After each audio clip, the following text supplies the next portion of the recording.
Hello and welcome back to Anna Rose Reads the podcast. I am your host, Anna, and I am thrilled today to be welcoming Kailee Pedersen back to the podcast.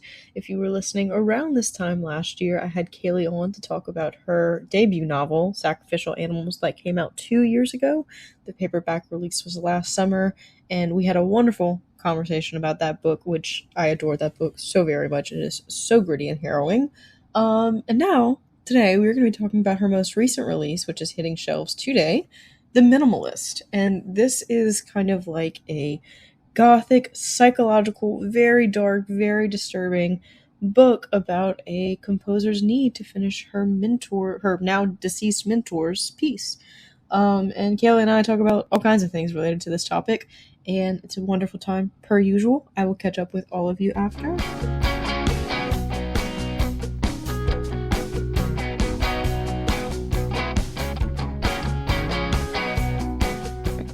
Hello, Kaylee. Welcome back to Anna Rose Reads the podcast. How are you doing? Tired but excited to be back, Anna. It's so good to see you. How have you been? Oh, I feel that too. I feel like we're always tired, but for good reasons. But it doesn't make the fatigue any less fatigue. You know what I mean? Yeah, for sure. Always got to be doing something, always running Yeah. around. Yeah, there's always like a million different projects going on. And we were talking about this a little bit before I clicked record, but you are so busy with both. One, you're writing. You have The Minimalist that's going to be coming out, which is the book that we're going to be talking about today. You still do an excellent job of promoting sacrificial animals all the time on social media. You sing opera. We were just talking about that, and you work full time. So you are an incredibly busy woman. I am in envy of the way that you are able to juggle it all, honestly. Thanks. It's not easy, but I just feel grateful to be able to share opera and my work and writing with folks out in the community. So I'm always excited to do that, even if it is like really running me ragged sometimes, for sure. Yeah, no, so fair. And I've heard from a few people who have gotten to listen to you sing in person and all that. This is so cool. I've seen videos. I feel like a few places. But I love it that you kind of get to combine the two, and especially getting to combine the two is with your book, The Minimalist, that is coming out in August. And your previous book, Sacrificial Animals, there's a really distinct kind of almost melodic form to your writing that I enjoyed in both, but tonally they feel very different from one another. Do you want to go ahead and just briefly introduce for my listeners the plot of The Minimalist before we dive into it? Yeah, so The Minimalist is, I would say, a dark psychological drama for fans of Tar and the Piano Teacher, about a classical composer and Asian American adoptee whose mentor, a famous composer who hid his gay and Jewish identities to rise in the world of classical music, her mentor passes away and leaves her his final unfinished masterpiece called Death Fugue, Music for Orchestra. And the main character, Mia, goes to his abandoned home to try to finish it and becomes entangled in a spiral of self-destruction and madness as she becomes more and more consumed by this musical work. Yeah, very well put. There we go. And I do want to go ahead and say the title of that composition piece, Death Fugue, is incredible. Love that title so much. But I do want to ask kind of where this story began for you, because you are somebody who's very involved in the music world. You sing opera. There's a lot of music background in this book that I can tell like is very rich for you. And so I just kind of want to hear a little bit about how you decided to really dive into this aspect of your life. For me, I think I always write to try to communicate something that I'm passionate about and something that is very deeply meaningful to me. And generally, it's sort of the contours and ambiguities of an experience that I think isn't maybe shared by many people. So for Sacrificial Animals, which for those who aren't familiar is set on a rural farm in Nebraska, I really wanted to explore what it meant to grow up queer and Asian in rural Nebraska.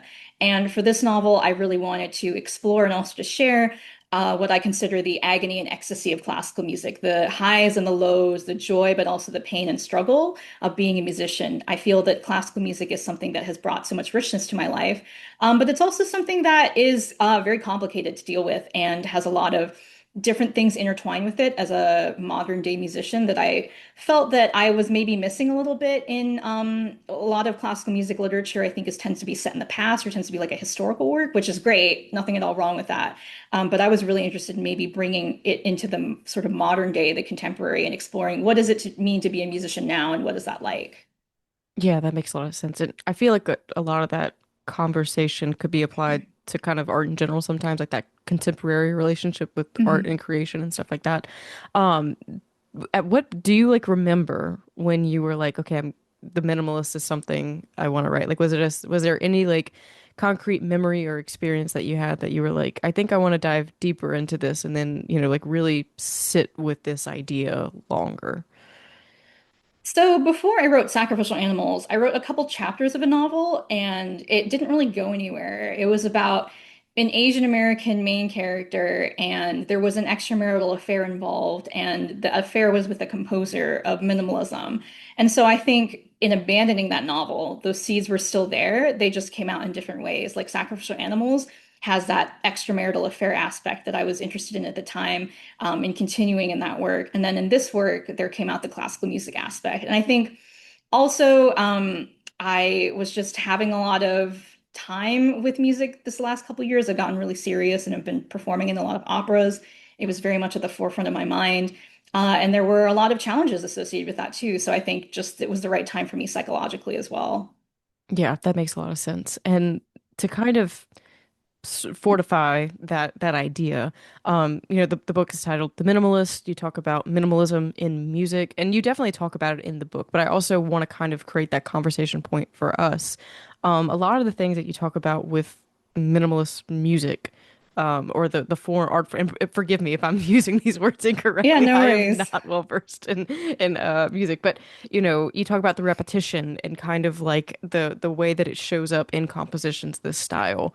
And I kind of wanted to hear you talk about it a little bit more, and then we can tie it back to the book thematically, if that makes any sense. Yeah, so minimalism, just as an introduction to the topic, in terms of music, it's a style or movement of classical music that originated around the 1960s. If you've heard of composers, I think the most famous from the movement would probably be Philip Glass. Hmm. If you've heard his work, Steve Reich is another really famous one. I would say John Adams, one of my favorites. He is also considered a minimalist or a post-minimalist. Their music is generally consisting of small musical motifs that are repeated over and over and then often layered. And there's often like this pulsation in the music as well. If you listen to their work, these are all just like a kind of basic understanding of minimalism. There's ways in which they innovated and ways in which the texture of each piece is different. And I really highly suggest people maybe consider listening to some of it as well, just to get a sense of it, because it's just quite hard to describe without any music. I also have a Spotify playlist to introduce people to minimalism that I posted on my Instagram, and that'll be in the finished copy of the book if people want to hear that too.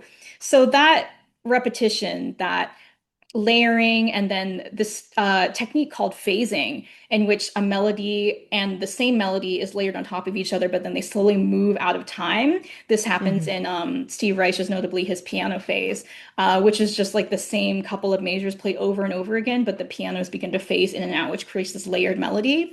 I think those are all actually really present in the book stylistically. Mia, the narrator, the composer, her memory is not linear. The novel is not told in a linear manner. It's like sort of like it goes forward a little, it goes back even more, then it goes forward again into the present, then it'll go into the future, and then it'll go back again. So there's this sense of repeating and going over the same events over and over, but not totally looped, but almost just like in a non-linear textured way that I think to me is more honest to my experience of memory and to my experience of Yeah. trauma than maybe remembering something from beginning to end. Oh no, absolutely. That was, it was one of those things that whenever I was reading it, um, where certain memories are placed for Mia within what is the present moment for her, and like when she is remembering something feels very important to informing the narrative of what we're seeing her face at the current moment. And I agree with you, like memory for me is not, I remember from when I'm three on in a straight line. It's kind of like that starburst memory, right? That flash effect. But you talk about something that's really interesting with minimalism that I feel like really embodies kind of the way or the dynamic of which all of your characters interact with one another. We have Mia, right, who is, our main character. She is the protege, so to speak, of Ryder, who is this, really I would say like well-known, renowned composer. He's really kind of hard on her. She's always trying to please him. They have a very complicated relationship. But Ryder also has a son who, Mia knows, and I won't say too much more about that. But the three of them form this really unique kind of phasing in and out of each other's lives, much like the minimalist kind of composition arrangement that you just mentioned. And I wanted to ask you how it kind of felt maybe to they're all such strong characters. Like Ryder is such a strong presence, and Mia has such a strong idea of what she wants to achieve, and so does, Oliver, his son. So what did it feel like to kind of write each of these characters at these different phases in their lives? It's interesting because I think almost all my characters represent parts of me, but just different parts of me, even if they have on the surface very different identities, or maybe Yeah. they might behave or think very differently than I do. I see Ryder, who is, by the time of the novel starts, an elderly Jewish man who is gay and has hid those identities for many, many years and has a lot of, frankly, internalized issues around them and a lot of bitterness and hatred and frustration. To represent the part of me that sometimes is like sort of older. I mean, I'm 30, so I don't really know if I'm that much older, but like looking back at my life and looking back at my younger self, sometimes with a mixture of fondness and joy, and sometimes with some bitterness and criticism. And then I see Mia as the part of me that is the artist that is still trying to self-actualize, that is struggling and doesn't quite know where to go and doesn't have a strong sense of herself. And then Oliver, who is also an adoptee. So something I wanted to do here was depict adoption, but from very different perspectives. And we can get into this a little bit as well. Yeah. Oliver, who's a Korean American adoptee, he and Mia are kind of like foils for each other because they both have very different approaches to their adoption and different attitudes. And despite both being like Asian American in classical music, they also have very different attitudes toward music itself. And so Oliver, I think, to me, represents the part of me that this is not a spoiler, but he has passed away at the beginning of the novel. He dies by suicide. So he, I think, is the part of me that has struggled in the past or has felt like tormented or felt like pain and deep grief. Yeah, it's really interesting the way that you write about both Mia and Oliver's relationship with music in particular. And like you said, they're foils for one another. So it's really easy to kind of see, to compare and contrast their attitudes on it. To whereas Oliver is like very accomplished, but he kind of, and you can correct me if, you intended differently or I've misunderstood or misinterpreted, but he grows very disillusioned with his music. Like he kind of gets to a point where he's like, I don't know where else to go or what else to do with this. To whereas Mia, she becomes, for lack of a better word, kind of possessed in finishing this composition piece that Ryder had started. She's like, this has to be done this, and I have to do it this way. And, kind of her getting to a place mentally for her to write it is really complicated and really, it's very isolating, very dark. And it's really interesting to me how Oliver is the one who we don't get to really spend any time in the present with because he's passed already. And he has this like very clear disillusionment with music. But Mia is so possessed, but she's like, it's to the point of self-destruction. Like that's the road that we kind of see her starting to go down at the beginning of the novel. So I also, in addition to talking about their attitude towards being adoptees, what their relationship with music is like in that way because Mia doesn't really have any concern for finding her actual family, whereas Oliver does, and he's very bothered by finding out who he really is. And to me, it kind of all comes down to identity, and I'm curious if it reads the same way for you in that aspect. I think there is something about identity. I think for me, I was looking at it more from a sense of the central question being asked was, what would you destroy within yourself to achieve your dreams? And in some sense, also, what would you destroy in other people? Yeah, So what would you do to others as well as how would you harm yourself? And in that sense, there's, I think, a linkage between your discussion of identity, of adoption, of race, of ethnicity.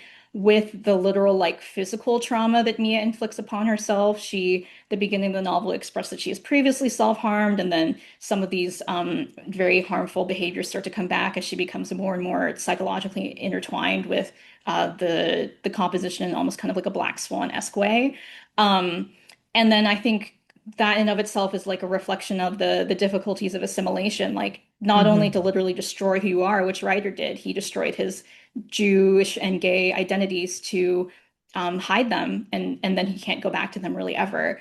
And Mia, she like physically harms and destroys her body, and so there's a way in which your difference, your physical difference as a person of color, like exists at the skin level. And I Yeah, think that's a that good point. there's some kind of intersection there between um, filing oneself down to become quote unquote acceptable, and then like literally the act of destroying yourself, whether through suicide or mental illness or self-harm. Yeah, and it almost feels a little bit like a generational difference sometimes when I was at points when I was reading, like because Ryder is obviously older, and dealt with different attitudes regarding his queerness and his Jewishness whenever he was, up and coming as a professional. And then, you have Oliver and Mia who are younger, who are kind of taking it's more of like a visceral, reflection of these same things that you were talking about. So it's really interesting to kind of evaluate those attitudes across three different characters, some different ages and different identities, so to speak. And the other question that I have for you about all of this is, I think, I think that we've imparted this is a dark novel. It's very psychological. We spend a lot of time with Mia as she tries to work through her present situation, her past, what's led up to her, trying to finish this composition that's really kind of taking everything out of her, so to speak. It's an intense headspace, I think, to live in, to be in, to kind of gear all of that energy towards your art and your creativity and interrogate what it means to create and if you created successfully and to succeed in all these things. So I wanted to ask you, how did it feel to write this book? It was a lot. I started it, I think, around the time when I was learning one of the most demanding roles in the repertoire, the lead role in Yeah. Madama Butterfly. So there Yeah. was a lot of reflection about that opera that made it into the novel. In Madama Butterfly, it's about a Japanese geisha who dies by suicide after giving her child to her former husband, an American sailor, to be taken abroad to America and raised away from her. So there is this sense of abandonment and a sense of difficulty with the material, I think, that is present here, and the challenges of opera itself that have made it into the work. I also had a lot of real issues with long COVID and actually finished the book while on medical leave for long COVID. So there was, I think, some aspects of just like, frankly, being in a tough place at times with the book Hmm. that kind of leaked out. Um, it's not so much that I only write from a place of like what I'm experiencing in the then and now, but I think those concerns became very palpable and very visceral for me at the time. And I really wanted to convey them in some way to the reader because I feel like it's very hard for people who are outside of this really strange and insular world of classical music to understand like how taxing it can be or how weird and bizarre it can be.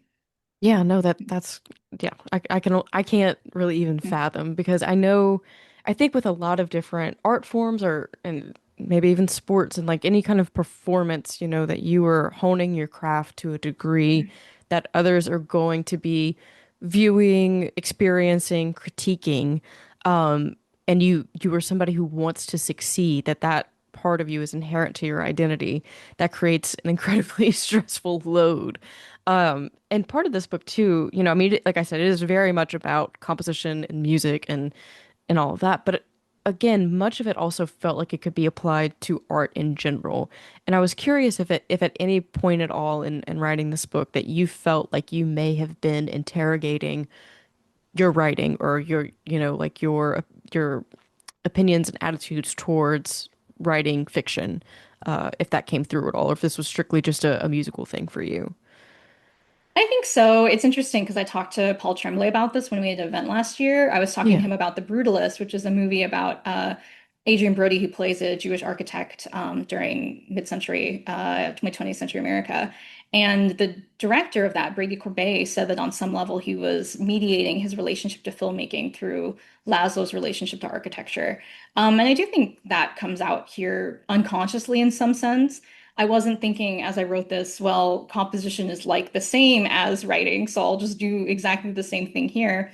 But I do think on some level there are parallels with the struggle to be taken seriously, these feelings of inadequacy that are pervasive, challenges with like racism and misogyny that can occur in the field, these and then sexual harassment, things like that. So these aren't just like issues that only occur in classical music, they can occur across all art. But then also that kind of like allure of like how you can never get away from it and you'll never leave it behind no matter how much you try. That's also there and present. It's funny though too because in the novel, it's not really a spoiler. This is just like a small detail, but Mia's girlfriend, who's kind of on again, off again, is an opera singer, and Mia describes what she doesn't like about her girlfriend's voice. And so I felt it would be a little bit too mean to describe like an actual singer, so I described my own voice, that what I don't like about it. So yeah, it's stuff like that also makes it in there too, and some of the things that writer says are I don't want to say direct quotes, but they're like inspired by some funny things that my teachers, music teachers over the years have said to me. So some of that does make it in there too. Yeah, and that's something else that I really wanted to talk to you about because I feel like no matter what you do, whenever you're a student of anything, the mentor figure, the teacher figure, the mature figurehead, the aspirational person that, you're hoping to maybe become or equally not become, is such a huge present in all of our lives at some point when we're trying to learn something or trying to achieve something. And that dynamic between Ryder and Mia is so fascinating. And what you do a really good job of doing in the book, I felt like I wanted Ryder's approval.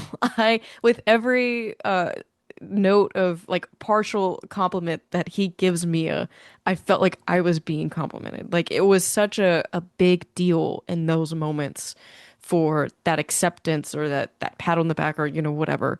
So I just kind of wanted to give you the space to talk about sometimes the toxic dynamic or just rather it's more just intensity that exists between mentor and mentee and like where one begins and where one ends, if there even is such a thing.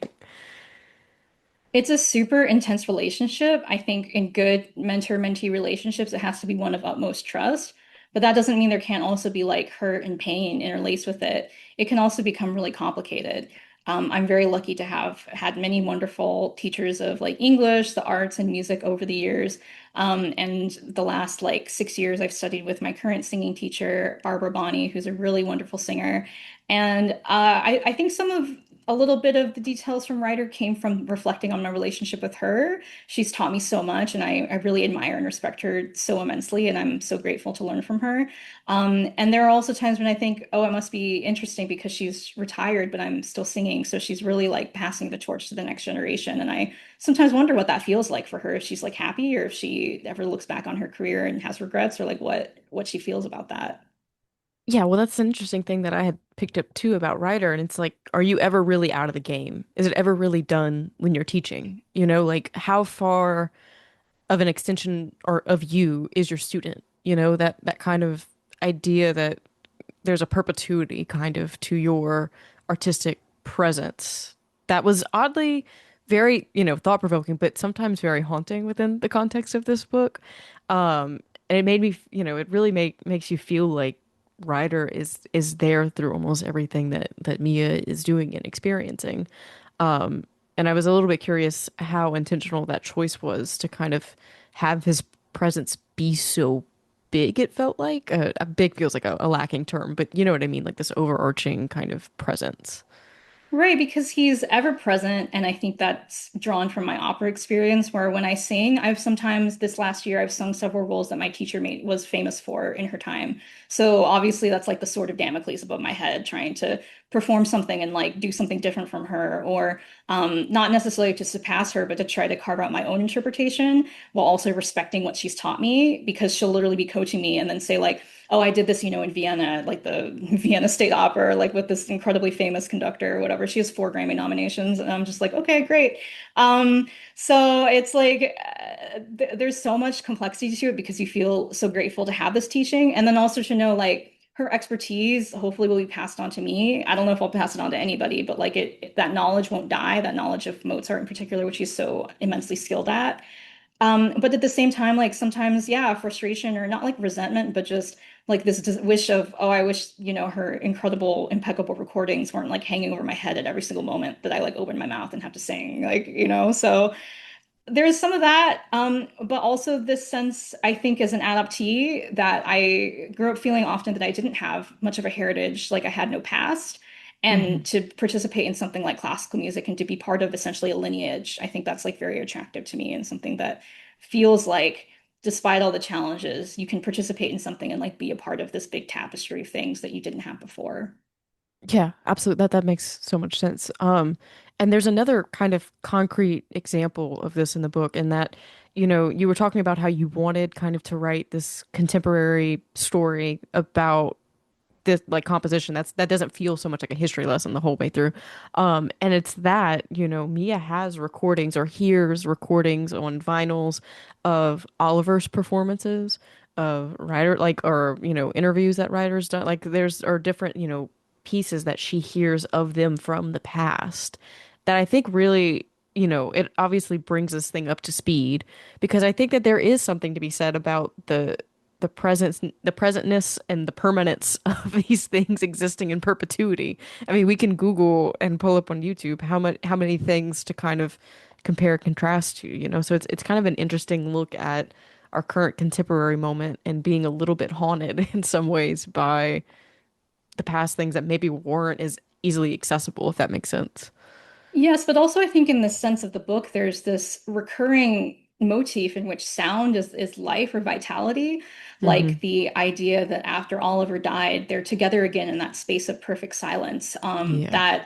That silence is death, but that these people, much later in the novel, Mia mentions that the people who ever really loved her exist now only in their recordings, but there's a sense that they're still there with her. So I'm not totally sure like where I'm going with that or if it really has like a deep meaning, but that I think there's a pervasive feeling that music in and of itself like gives things like its own animation, it gives it its own magic, and that silence or no music at all when she goes to the house and Oliver has died by suicide and she enters and she says something like it was soundless inside, then that's why how I knew he was dead, like this Yeah. idea that that lack of it is what's really bad. It's not really dying so much, or it's not really the sense that someone has passed from this physical plane, but that their legacy, their music is gone is the real tragedy.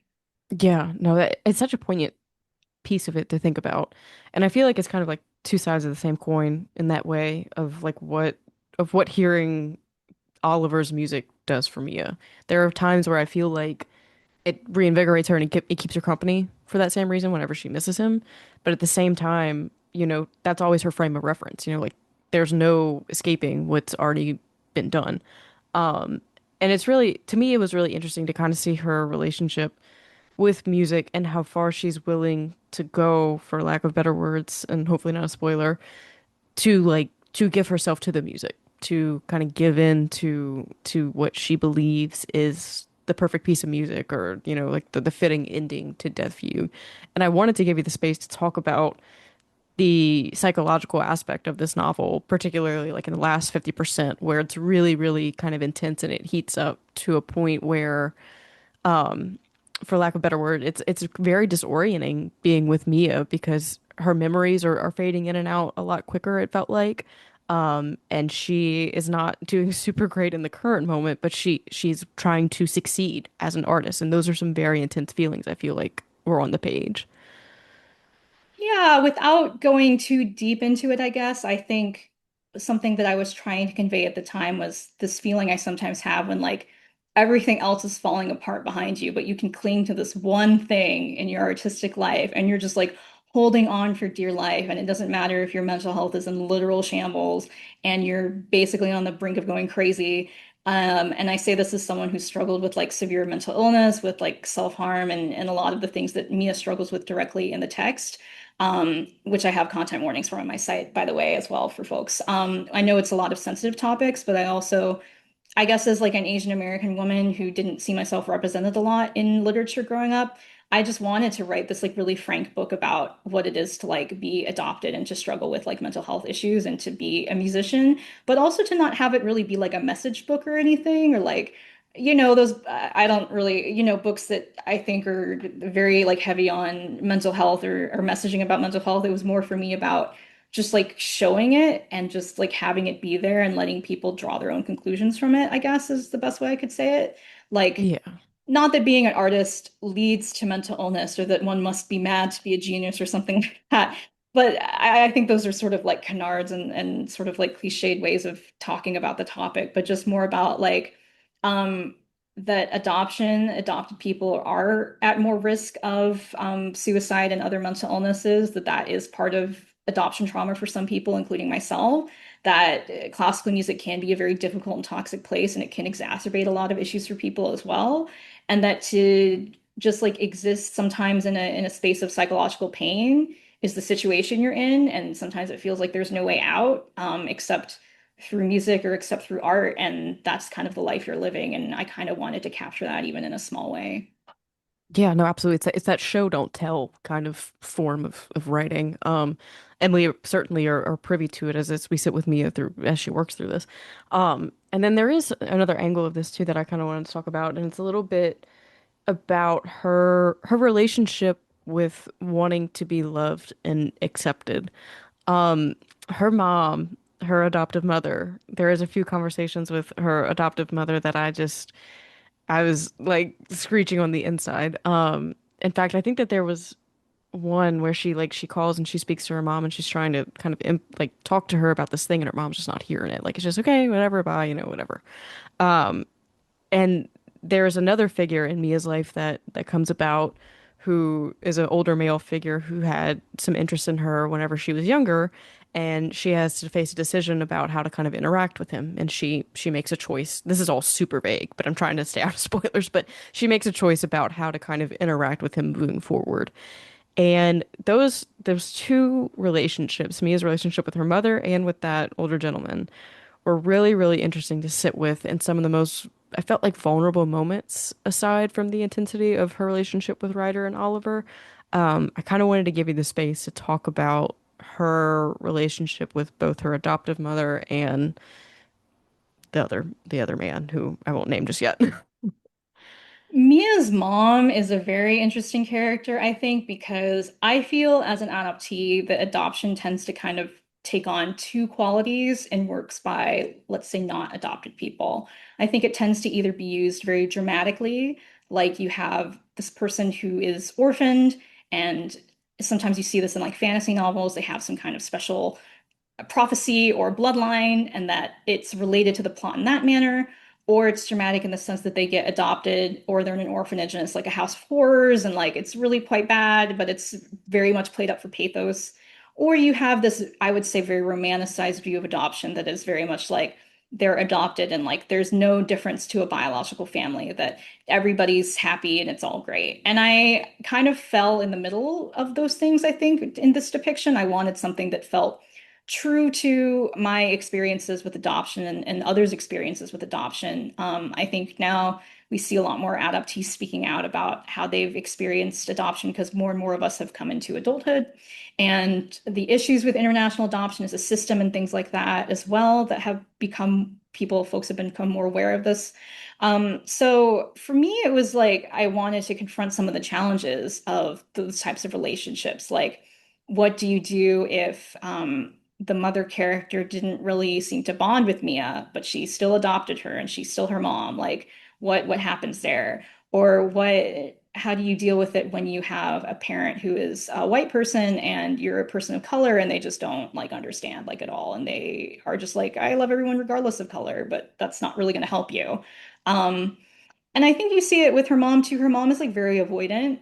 I Yeah, yeah, think she just kind of avoids anything that's difficult.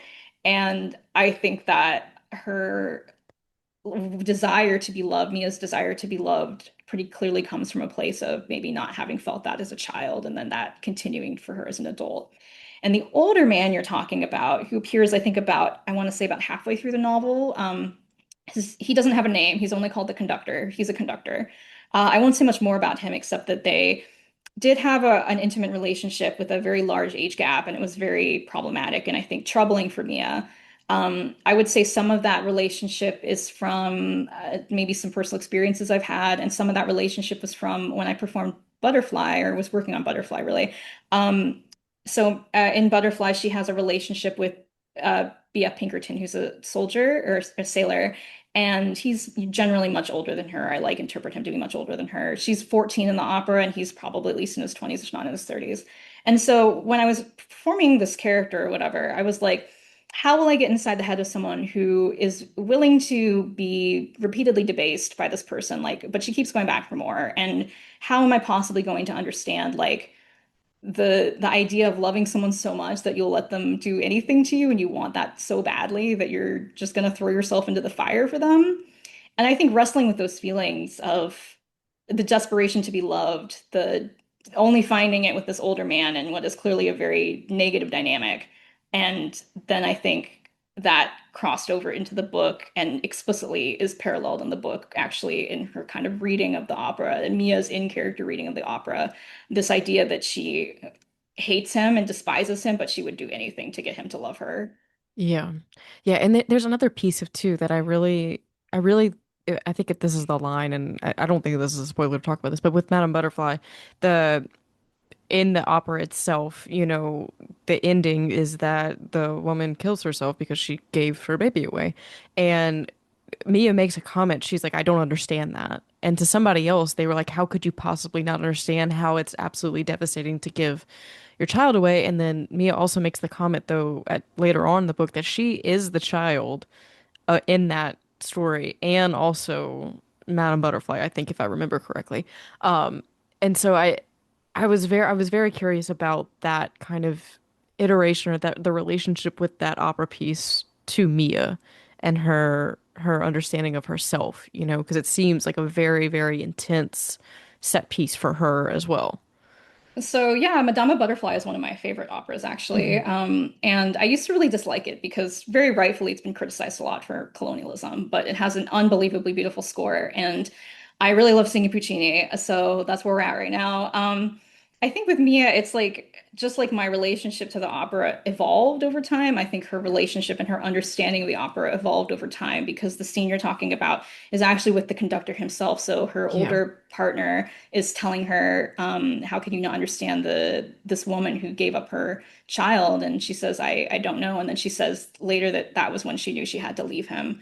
Hmm. So I think there's a sense that if she denies her own upbringing, her own background, that she can escape it somehow. And then it's only later as an adult does she look back and go, oh, that relationship was inappropriate, or like, oh, actually, I do relate to this opera. And there's like realizations.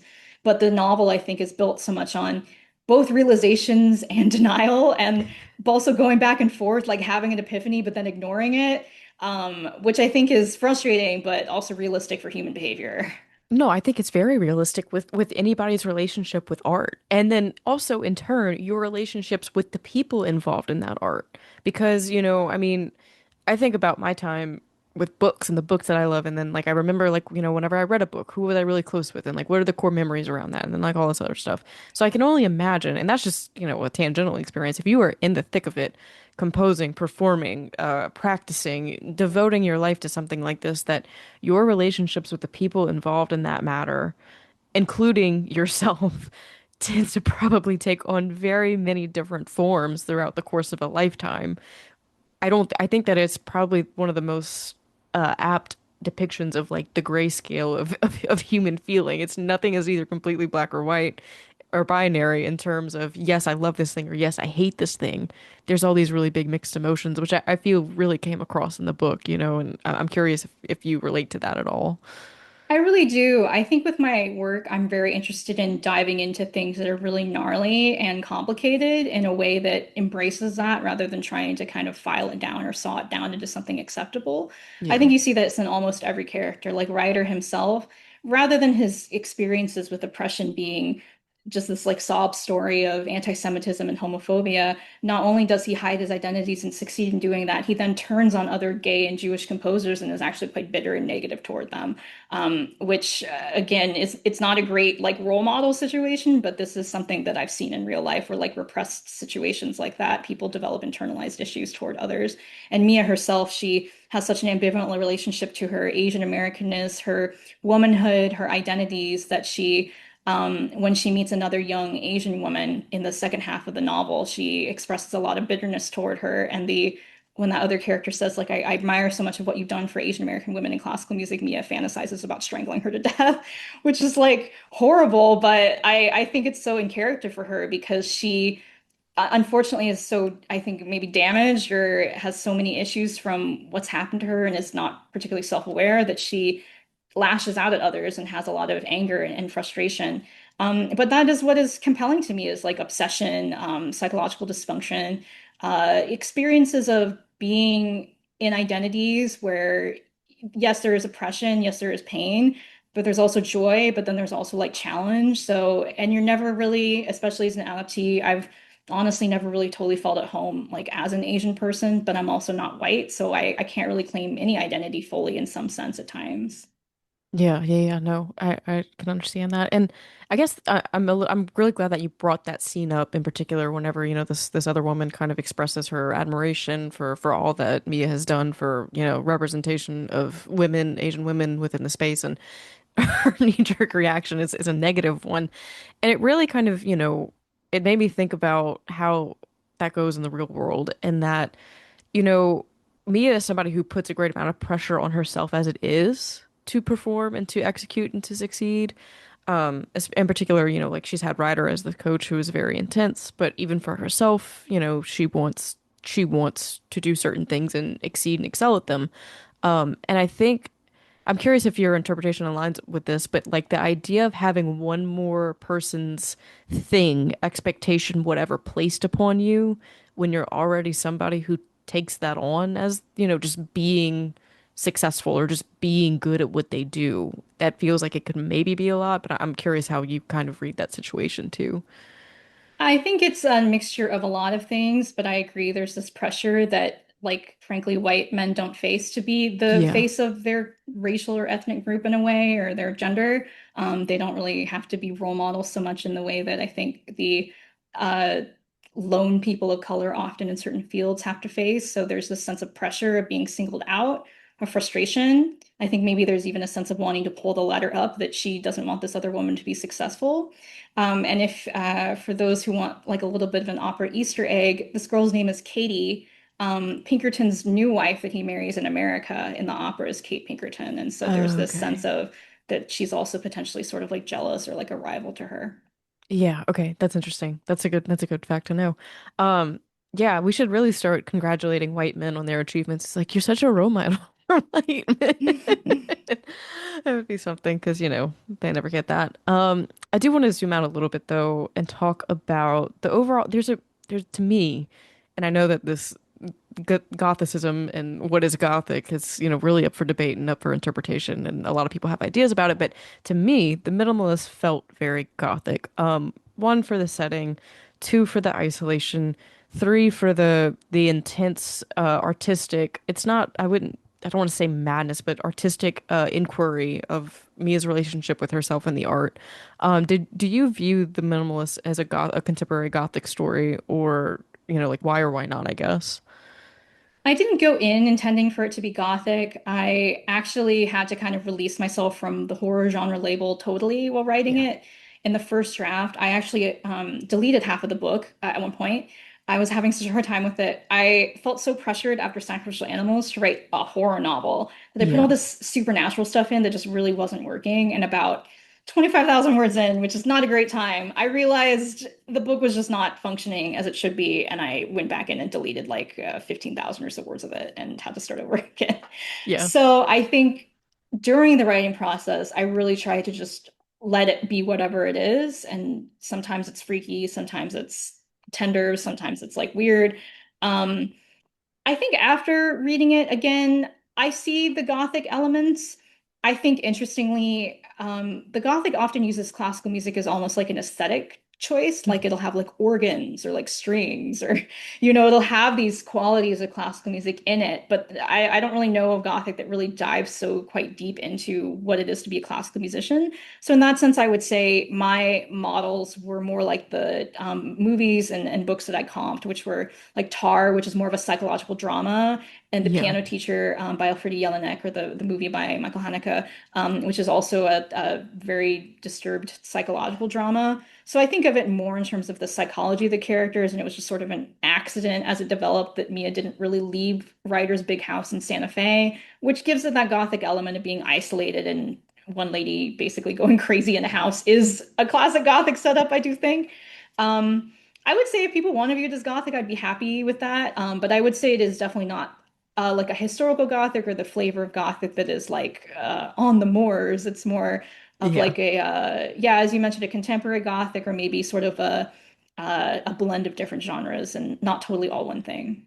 Yeah, no, that's very, very fair. It's a yeah, it's just like the three big things that I kind of pointed out at the beginning of that Hmm. question, just like kind of screamed Gothic to me, but in a very different sense than like you said, the houses on the moors and the women screaming from Yeah, but houses and something stuff in the like that. Gothic that I've been thinking about recently is the presence of orphans and the Yeah. the disturbance that an orphan brings to the family. If you think about it, Wuthering Heights with Heathcliff Yep. and Frankenstein, who's literally an unnatural child made of corpses. So the sense that the non-biological child that's adopted into the family will destroy the family. The Omen, another one, is pretty common in horror, and I think that's very interesting for me to plumb as like an adopted person. I think it sometimes reflects anxieties about having someone not blood related to you within the family unit. I think it maybe reflects some prejudices about adoption and adoptees that, of course, in the Victorian era, people were not really thinking about that much. And I think it's just interesting because it's often about like the primacy of blood and bloodline and how Yeah. often that plays into horror in general, like just thinking about like how many family curses there are and how many heritage and patrilineal things exist in horror, but then adoption really disrupts that in an interesting way.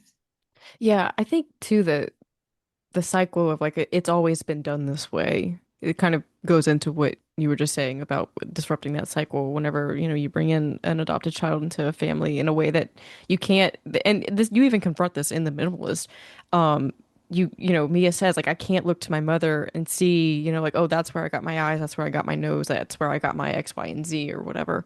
So yeah, no, I can definitely see where that is a thing in horror that you can sit with and play with, but no, the book is extremely psychological. I definitely agree with you there. There's a painting too that's hanging up in the house that to me added to the gothic feel. And Mia has some interactions with that painting because she kind of just keeps seeing it as she's existing in the house.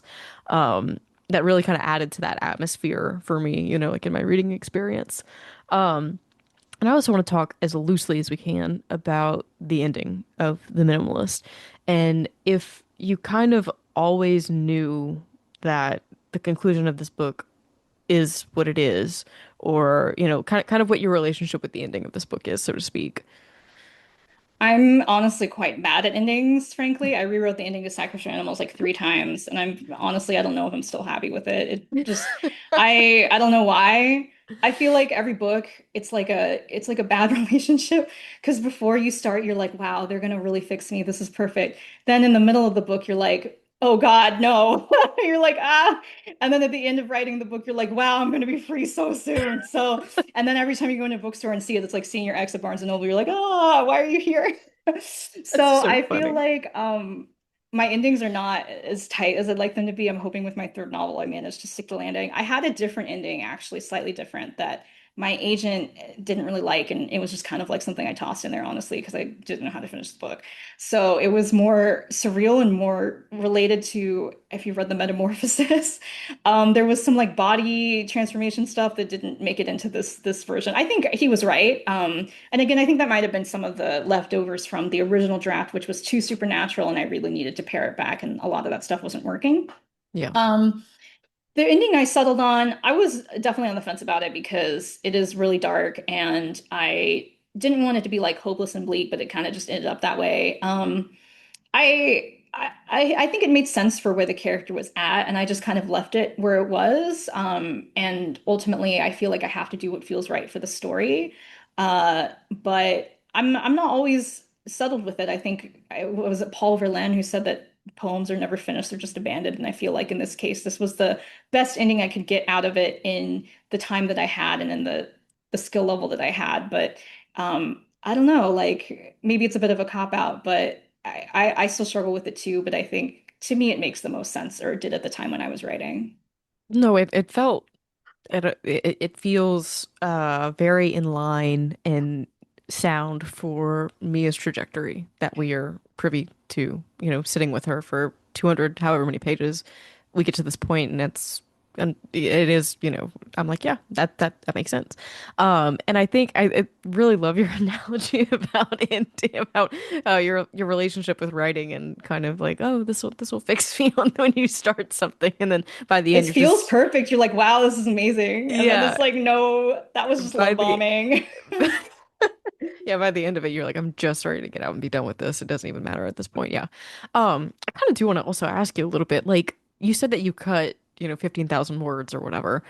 I feel like I've talked to a few authors recently, who have said, like I realized this is not what this novel needed, and I cut X amount, and it's always a big number. It's always a fairly big number that they throw out. Um, I just want to hear kind of how you know or how you feel when you get to that point of cutting like that, because I know it cannot be easy. You spend a lot of time getting these words on the page, and yeah, like you can always copy paste and put it in another doc, save it for a rainy day. But, it's kind of like surgery in some ways, it feels like. It was really tough. I didn't know if I was making the right choice until I finished. And at one point, I just felt like I was walking around in this like dark forest where I couldn't tell right from left. And I was just like hacking away at the branches trying to get through it. And I was just like, I just have to keep going. I don't know what's going to happen to me. I think the thing that made me really realize it was just that when I read the words and I went through it, they just, I think it's kind of an instinctual thing. I'm very much Mhm. an instinctual writer. I don't really analyze as much with my work. It's very just like flowing for me.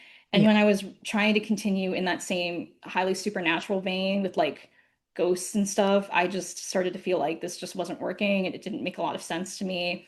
And I mean, everyone gets stuck once in a while, but I think after, a couple days to a week or two, I can tell if I'm like regular stuck, for lack of a better term. Like, I just haven't had time in the last couple weeks due to my work situation to write at all because I'm doing so much overtime.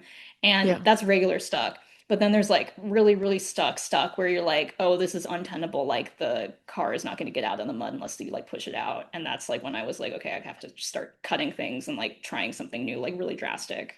Yeah. Yeah, that's interesting. I'm always interested in hearing authors figure that out, like what it's like to figure that out. Because I don't take that decision lightly. You know what I mean? Yeah. It's a big ask to cut that way. But I think that it's always really interesting to hear authors talk about their relationship with their work even in that early stage. And like you said, feeling like it wasn't right and feeling lost within your own work. I feel like that is a really apt way to describe probably how that feels whenever you're not vibing, for lack of better words, with what's on the page. Yeah, it's awful. I mean, I'm thankfully still mostly in the honeymoon period with my third book, but I'm fully certain at some point I'm going to hit like some horrible roadblock and go crying in therapy and being like, oh, what am I doing here? I think interestingly for me, at least my process, the first half of the book always takes me like a very long time. Sacrificial Animals took me about 4 years to write. And I think the first 3 years were like the first half of the book, and then I wrote the last bit in like 3 months. It was very Yeah. like random. So that's another thing for me. I sometimes just have to like I'm a control freak, so it's very hard for me. But sometimes you just kind of have to let it be, or you have to let it be whatever it is, rather than trying to again like be like this is a horror novel, so it has to be like that. Like you just have to release and like just let it come out. Yeah, absolutely. And there's also something to be said too for like letting it percolate, like kind of walking away and coming back. I feel like if you look at something too long, you can't see the forest for the trees at that point, you know? Yeah, I always have some horrible crisis with my books. I abandoned Sacrificial Animals and was like, no one's ever going to publish this. It's trash, and like just abandoned it because 2020 pandemic was a very hard time for a lot of people. Yeah. And I was out of work for 5 months and had to focus on that. So I just kind of abandoned it. And I think, yeah, being away from it helped a little bit with like understanding, oh, I just need to get to the finish line and have something so I can edit it. And then with this book, yeah, like cutting it out and then sitting with the cut up bits and trying to figure out, okay, now that I've removed a lot of the supernatural elements, what am I going to string together? What was maybe once a mystery is now something I'm going to move to the beginning of the book and things like that. Yeah. So yeah, and with my current book, it's like a lot of the slog is like historical research. So that's like another thing that it takes me away from it, but sometimes that's like nice to come back after learning a lot about the history. Yeah, yeah, yeah. No, that makes sense. Yeah, I find that that immersion and kind of pulling yourself away, like finding the stuff that makes you excited about coming back to it again is probably helpful too. Whenever you write personally, though, sometimes that's kind of a struggle to feel, motivated by like, oh man, I'm coming back to this personal thing that maybe Yeah. doesn't feel so great I sometimes. feel like I pulled my intestines out and started showing them to people with some parts of this book, honestly. So I hope people enjoy my intestines. I want, I I want that on a t-shirt. I So believe in honesty, so yeah, I just put it all out there. And yeah, I think that oh man, I mean, that's why I really believe in writing about something you're really passionate about because like how else are you going to get through this like frankly garbage time sometimes? Like the if you only write for, fame or fortune, I feel that's not going to motivate you enough to get through like the absolute awfulness of writing when it's really bad. So I think if you are going to be stuck with a story or a book or whatever, you should do it about something that really moves you, even if you don't feel like it's going to be popular, even if you don't really see it out there. Like if you believe in yourself and if you believe in your story, then I think that's a lot better than just writing toward a trend or whatever you think is popular. no, that's so fair. And this book is very raw. Don't get me wrong, but I do feel like that rawness comes through in such an authentic and respectable way. I mean, it's gnarly. Don't get me wrong. Like it's a gnarly book, but it you the way that you go there and you sit there with Mia through this journey very much comes across as raw and genuine and authentic and in a way that a lot, like you said, I think sometimes and what's popular that doesn't get done. And sometimes finding that kind of authenticity can be rare. So I definitely commend it. And I know it cannot be easy to do, you know. Thanks. Yeah, I remember my editor was like, "Well, we don't really have a lot of books on our slate about like an Asian American queer classical composer in a book dealing with also like Jewishness and what it's like to be in the arts." And he's like, "So we'll have to lean on that for the marketing." And I'm like, "Okay." Sure. So I'm just honored that it's found any kind of audience at all. And have been recently doing like a giveaway for adoptees. So I'm really trying to get copies out to the adoptee community, which has been really nice to connect with folks and Yeah. get to have people see like adoption narratives written by adoptees in literature for them. Yeah. So that's been really nice. And it's been always nice to talk about classical music and what I love. So at the end of the day, I feel like it was the right choice for me, even though I also don't really know who would be the ideal audience for this book. And I kind of just started writing it for myself, but I think it was worth it. And I'm so happy that some people have connected with it already. Yeah, no, no, I I really commend your work on getting it out to the adoptee community and the the way that you have talked about it, both whenever I talked to you about sacrificial animals last summer and now the way that you speak about this and the care that you take with this facet of your life is really, really commendable and it's always interesting to talk to you about it. So I'm really glad that this book is still dealing with that and that you're getting to talk about it and for lack of a better word promote, but that's not the right word, this huge corner of your life, like just one of the many things that means a lot to you. And speaking of what you're working on now, are you allowed to talk about what you're working on now, or is that supposed to be kind of top secret publisher stuff? I don't think it's top secret. I've applied to some grants and talked about it online, and nobody came after me, so I think we're good. Yeah, none of the secret agents from Macmillan were like knocking Perfect. at my door. Yeah, I'm actually headed to Switzerland in June. I'm so excited. I am very grateful to have received both a grant from the Society of Authors Foundation, which funded me to go to Idaho just a couple weeks ago in early May to do some research in Hell's Canyon, and then also a residency from the Jan Mikowski Foundation, which is located in Switzerland. They're going to be hosting me for 3 weeks in like all expenses paid, which was like amazing. And it's just like a residency with some other really amazing writers and artists who will also be there. And we get free food. There's like a cheese shop apparently in the Oh, town. hell yeah. Yeah, Hell I yeah. know. I'm like, oh no, I'm just gonna be writing my novel and having horrible stomach aches because of all the cheese, but that's fine. So I'm gonna be hopefully I'm gonna try to finish it there, but I who knows. But hopefully write a big chunk. It is a Western called Hell's Canyon, but that might Oh yeah. change. They made me change the title of The Minimalist. Actually, it used to be Death Fugue, and then I had to change it at my publisher's request. But the tentative title of the third novel is called Hell's Canyon, and it's a uh, dark and gory Western from 1860 to 1910, charting the lives of three generations of a Chinese American family on the frontier, starting with the death of the grandfather, the patriarch of the family, in the real life 1887 Hell's Canyon Massacre, which is why I went to Hell's Canyon in Idaho to see the massacre site. That's a real life site and a real life event in which over 30 Chinese miners were shot and murdered by white horse thieves. No one was ever punished for the crime. In fact, I believe at least three of the perpetrators fled the state, and then the two that were put on trial were found, I believe, either acquitted or not guilty, but basically they didn't serve any time. So, and this can all be found in a lot of different books about the frontier and Chinese Americans on the frontier that are really wonderful. But one of the ones that I liked was R. Gregory Noakes' Massacred for Gold, which is specifically about this event. And Hmm. then Gordon Chang, who's a professor at Stanford, he does a lot of work on Chinese Americans who worked on the railroad and came here in the Okay. 1860s. So that's some really incredible research and stuff that I've been doing or reading from their work. So that's what I'm working on right now, just trying to finish the Western. And then yeah, I'm starring in I had five operas, but I'm finally going into my fourth of the five.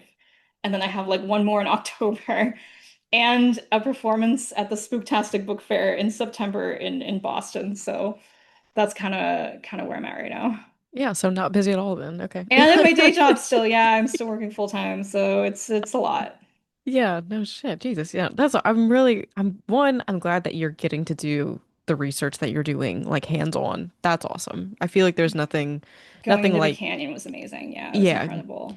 to me, like you can't nail imagery until you've been in it. Like, I mean, you can, but like there's a certain different texture to writing whenever you've been to a place. And obviously, you can't time travel and go back to 18 whatever, Yeah. but you No, know, but like exactly, because some of the novel is set in like San Francisco, where the port was where a lot of Chinese immigrants came in, and then some of it's set in a ranch in Oregon. And a lot of those places, if I went there, wouldn't look the same, but the yeah, canyon is basically untouched. Like it looks pretty much yeah. the same. So No, that's awesome. And I'm really thrilled for your residency in Switzerland and all of your opera success. I am really, really stoked for you for all those things. So I will definitely be keeping my eyes out for more news about that Western because I'm very, very excited about that.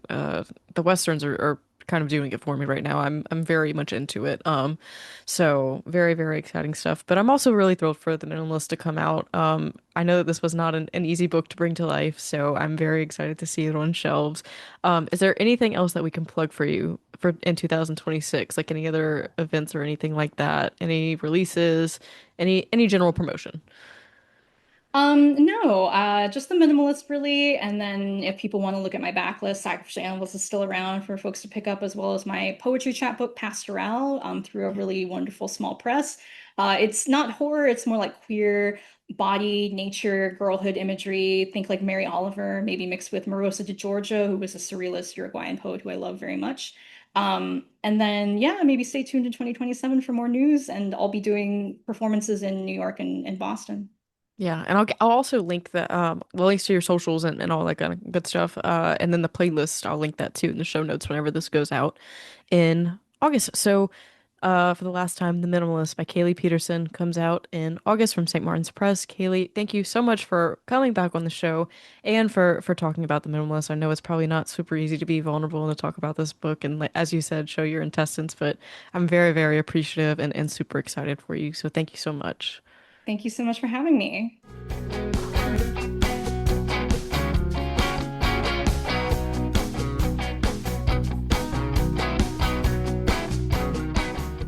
Another huge thank you to Kaylee for her time and spilling her guts proverbially, as we discussed in the episode.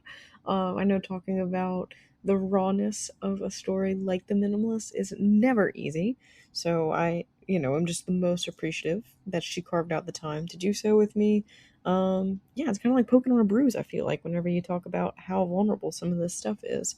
The Minimalist is an extremely dark, extremely thought-provoking novel, and it makes you feel a lot.